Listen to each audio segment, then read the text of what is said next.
সন্ধ্যের হালকা খিদের জন্য এই রকম একদম মুখরোচক একটা রেসিপি আপনারা কিন্তু খুব কম সময়ের মধ্যে বানিয়ে নিতে পারবেন। নমস্কার, কেমন আছেন সবাই? আশা করছি সবাই খুব ভালো আছেন, সুস্থ আছেন। মৌসুমী রকমারি রান্নাতে আপনাদেরকে আবারও একবার অনেক অনেক স্বাগত। প্রতিদিনের মতো আজও একটা সুন্দর রেসিপি নিয়ে চলে এলাম আপনাদের কাছে। আর রেসিপিটা দেখতেও যেমন সুন্দর, খেতেও কিন্তু ভীষণ সুন্দর হয়। আপনারা মনে যদি হবে একবার এই আগে কেন রেসিপিটাকে বানালাম না। বানান, খেতে এতটাই সুস্বাদু হয় যে কেউ প্রশংসা করবে। তো চলুন আজকের রেসিপিটা ঝটপট শুরু করছি। আর যদি ভালো লাগে অবশ্যই একটা লাইক দিয়ে দেবেন। এবার দেখুন বন্ধুরা, এইখানে আমি কিছু সবজি কেটে নিয়েছি। সবজির মধ্যে নিয়েছি ক্যাপসিকাম। আর ক্যাপসিকামগুলোকে একদম সুন্দর করে ছোট ছোট করে কেটে নিয়েছি। আর এখানে দেখুন গাজরটাকেও একদম ঝিরিঝিরি করে কেটে নিয়েছি। এইখানে নিয়েছি পেঁয়াজ আর তার সঙ্গে কিছুটা পরিমাণে কাঁচা লঙ্কা।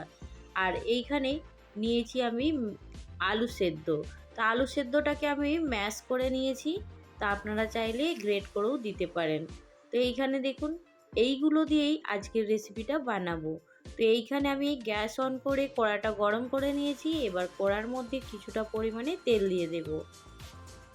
আমি এখানে রিফাইন তেল দেব, আপনারা চাইলে সর্ষের তেল দিয়েও বানাতে পারেন, তাতে কোনো সমস্যা হবে না, খেতে দুটোই ভালো লাগবে।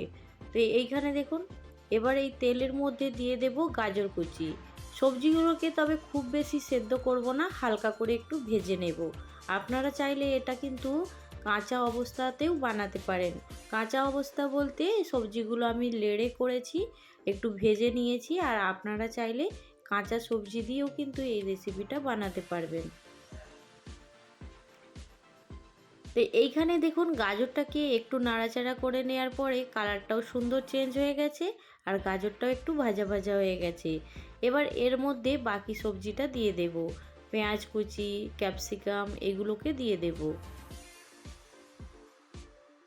সবজিগুলোকে সব খুব ভালো করে মিশিয়ে নেওয়ার পরে 1 মিনিটের মতো নাড়াচাড়া করে নেব।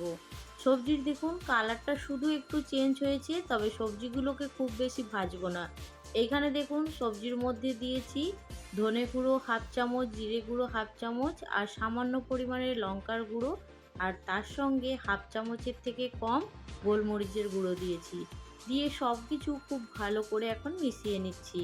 খুব ভালো করে মেশানো হয়ে যাওয়ার পরে এবারে এর মধ্যে স্বাদ মতো নুন দিয়ে এলাম।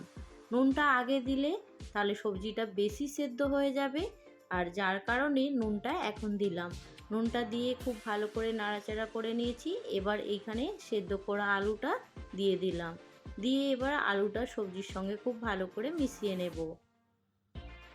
আলু দেখুন সুন্দর করে মেশানো হয়ে গেছে। এবার এর স্বাদটাকে আরও টেস্টি করার জন্য এখানে আমি 1 প্যাকেট ম্যাগি মশলা দিয়েছি। আর এটা একদমই অপশনাল, খেতে কিন্তু দারুণ সুন্দর হয় ম্যাগি মশলা ছাড়াও। যদি বাড়িতে থাকে তাহলে দিয়ে দেবেন, আর না থাকলে তাহলে দিতে হবে না। আর ধনেপাতা কুচি দিয়ে খুব ভালো করে মিশিয়ে নিয়েছি। এবার গ্যাসের ফ্লেমটা বন্ধ করে এটা অপেক্ষা করব যতক্ষণ। এবার দেখুন বন্ধুরা, এখানে আমি একটা বাটির মধ্যে হাঁড়া চাটনি নিয়েছি। তো হাঁড়া চাটনির মধ্যে আছে শুধু ধনেপাতা, কাঁচা লঙ্কা আর খুব সামান্য পরিমাণে একটু নুন। আর এইখানে এর মধ্যে দিয়ে দেব 3-4 চামচের মতো মেয়োনেজ। মেয়োনেজটা দিয়ে খুব ভালো করে এর সঙ্গে মিশিয়ে নেব। খুব সুন্দর করে মেয়োনেজটা হাঁড়া চাটনির সঙ্গে মিশিয়ে নিয়েছি। আর এইখানে একদম সুন্দর তৈরি হয়ে গেছে। চলুন এবার বাকি কাজগুলো করে নেব। এইখানে আমি দেখুন 6টা ডিম নিয়েছি, সেদ্ধ করে নিয়েছি আগে থেকেই। এবার ডিমটার মাঝ বরাবর এইভাবে কেটে নেব। বাকি ডিমগুলোকে এইভাবে একদম সুন্দর করে কেটে নেব। অনেক দিদিভাই দাদাভাইদের এখন কিন্তু রমজান মাস চলছে, তো আপনারা অবশ্যই কিন্তু সন্ধ্যের টাইমে এইভাবে এইরকম একটা রেসিপি ট্রাই করতে পারেন। আপনাদের ভীষণ ভালো লাগবে। তো আজকের রেসিপি আপনাদের কেমন লাগলো জানাতে কিন্তু একদম ভুলবেন না। সুন্দর একটা কমেন্ট করে আপনাদের মতামত জানাতে পারেন। এখানে আমি সব ডিমগুলোকে সুন্দর করে কেটে নিয়েছি। এবার ডিমের মধ্যে যে কুসুমটা আছে সেটাকে সুন্দর করে আস্তে আস্তে বের করে নেব। ডিম থেকে কুসুমগুলোকে বের করে একদম সুন্দর করে রেডি করে নিয়ে ফিরে আসছি। তো এইখানে দেখুন বন্ধুরা, ডিম থেকে কুসুমটা বের করে রেডি করে নিয়েছি। তারপরে দেখুন এখানে 4 চামচের মতো শুকনো ময়দা নিয়েছি। তার মধ্যে খুব সামান্য পরিমাণে নুন দিয়েছি আর খুব সামান্য পরিমাণে একটু গোলমরিচের গুঁড়ো দিয়েছি। এবার সুন্দর করে এটাকে মিশিয়ে নিচ্ছি। তারপরে অল্প অল্প জল দিয়ে একটা লিকুইড ব্যাটার তৈরি করে নেব। ময়দার ব্যাটারটাকে সুন্দর করে রেডি করে নিতে হবে, এর মধ্যে যেমন কোনো না লাম্পস থাকে। তো এইখানে ব্যাটারটা একদম রেডি হয়ে গেছে। আর আলুর পুরটা যে রেডি করেছিলাম এটাও বেশ সুন্দরভাবে ঠান্ডা হয়ে গেছে। তো এবার এটাকে আস্তে আস্তে গোল গোল করে শেপ দিয়ে দেব।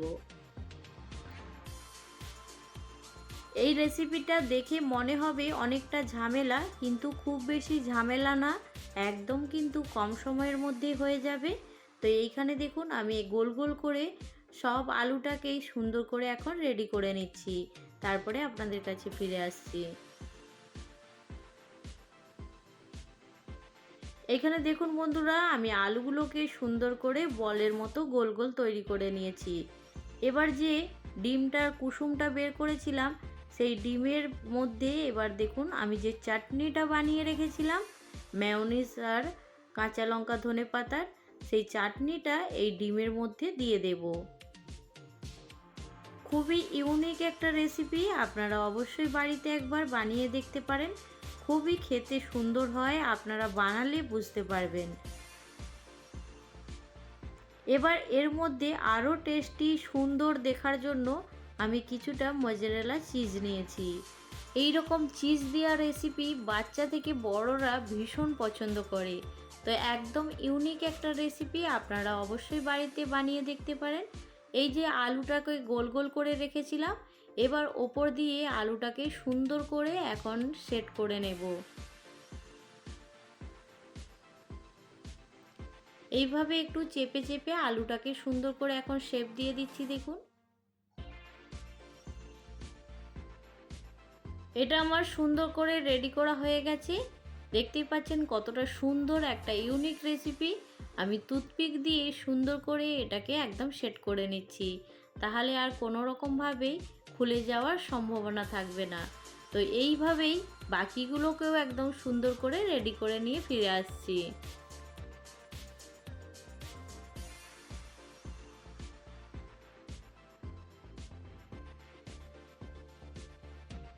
আপনাদের সঙ্গে কথা বলতে বলতে আমি এইগুলোকে সব সুন্দর করে একদম রেডি করে নিয়েছি।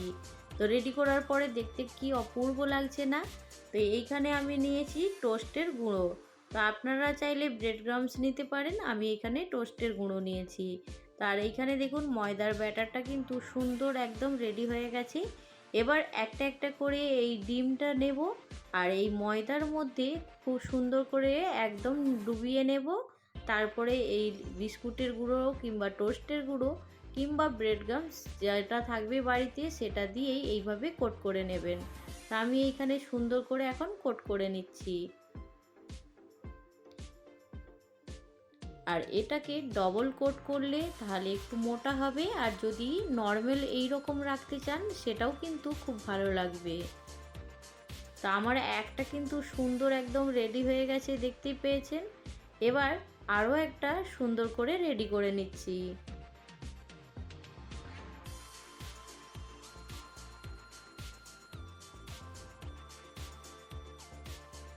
সবগুলো একইভাবে সুন্দর করে রেডি করে নিয়েছি। দেখুন এখানে আমার সবগুলো রেডি করা হয়ে গেছে। চলুন গ্যাস অন করে আমি আগে থেকেই তেল গরম করার জন্য রেখে দিয়েছি, তাহলে তাড়াতাড়ি হয়ে যাবে। আর এইখানে তেলটাও কিন্তু সুন্দর গরম হয়ে গেছে। এবার এই তেলের মধ্যে ডুবো তেলে এগুলোকে সুন্দর করে ভেজে নেব।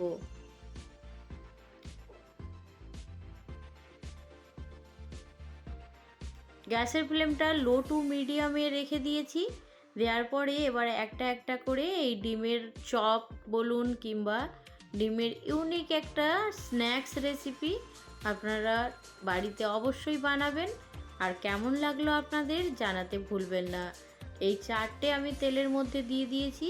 দেওয়ার পরে এখন খুব ভালো করে লাল মুচমুচে করে ভেজে নেব। আর গ্যাসের ফ্লেমটা কিন্তু লো টু মিডিয়ামে রেখেছি। এখানে আমার ২ থেকে ৩ মিনিট লেগেছে এগুলোকে লাল মুচমুচে করে ভেজে নিতে। তো একটু সময় নিয়ে ভাজলে সত্যি কিন্তু একদম মুচমুচে ভাজা হবে।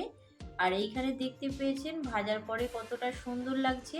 আর বাকি যেগুলো আছে সেগুলোকে একই রকমভাবে ভেজে রেডি করে নেব। তো আজকের এই এগ চিজ বলের রেসিপিটা আপনাদের কেমন লাগলো জানাতে একদম ভুলবেন না। কিংবা এগ চিজ চপ আপনারা একটা নাম দিতে পারেন, এর একটা সুন্দর দেখে নাম দিয়ে দেবেন। তো আজকের রেসিপি আপনাদের কেমন লাগলো জানাতে ভুলবেন না।